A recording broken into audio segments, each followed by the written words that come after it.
Can someone tell me? Why is anger a barrier to forgiveness and learning? Think about it. What's going on when you are angry? What's going on inside you? You're bitter and That's part of it.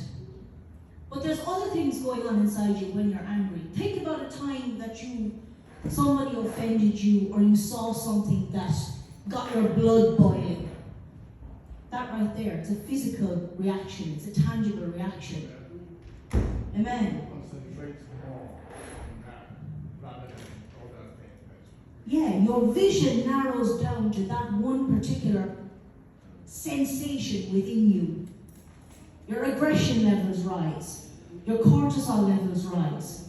Your heart beating increases. Your pulse elevates. You get that kind of bitter taste in your mouth. That's endorphins coming into play. Amen. What does it want you to do? Destruction. Well, that's the end point. But what's the first response when you're angry? React. Reaction. That's what the emotion wants to bring out of you. Reaction. Is it a positive reaction? No, it's not. Because anger doesn't think about consequences. It's what we call a knee-jerk emotion. You're angry, you lash out. You're angry, you speak. It's like your brain is short-circuited. Amen. So the emotion goes from here out. It doesn't go from here to here and out. Amen. So the Bible is showing us how that can impact our Christian life. And unaddressed anger or uncontrolled anger can have a very deep and negative effect on Christian spirituality. Amen. We're going to have a look at some principles relating to anger, how the Bible directs us, and how Jesus himself teaches us. Amen. So we've said anger in itself is not sinful. It's a natural human response, but what we do with it is that's lead to sin. So let's have a look at Ephesians 4:26.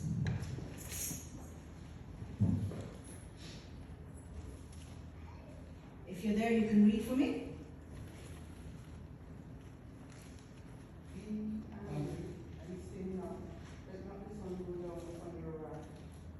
Amen. So my version. Don't sin by letting anger control you.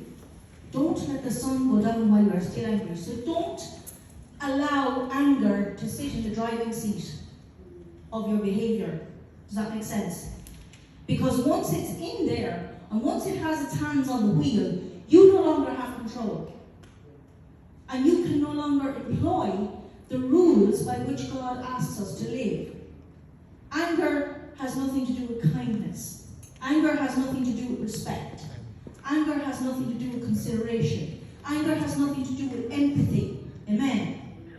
These are all things that the Bible promotes us to employ.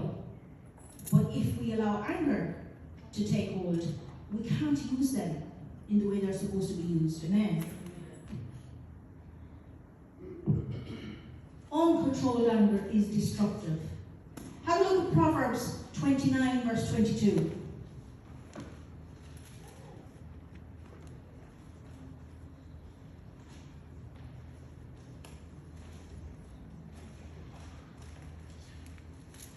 An angry person starts fights. A hot-tempered person commits all kinds of sin. Why? Why is that true? Can anyone tell me? An angry person starts fights because they are not in control. So what they're feeling comes out of them and hits the next person and the next person and the next person and starts a chain reaction. Amen. A hot-tempered person commits all kinds of sin. So you are not in control of your emotions are in control of you. So therefore, anything that you do isn't governed by God, it's governed by your human emotions. So it's not going to follow the path you're meant to follow. Amen. Galatians 5:19-21 includes fits of anger as one of the things that bars us from salvation. So if you're prone to flying off the handle and saying and doing the first thing that comes into your mouth, are you going to be saved?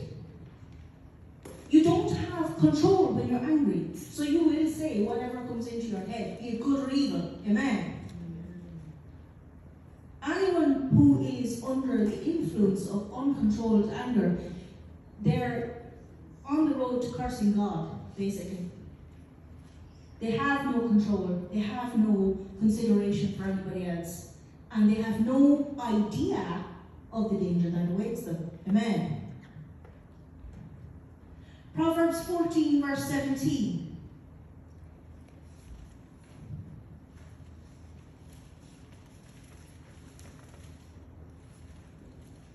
Short-tempered people do foolish things, and schemers are hated.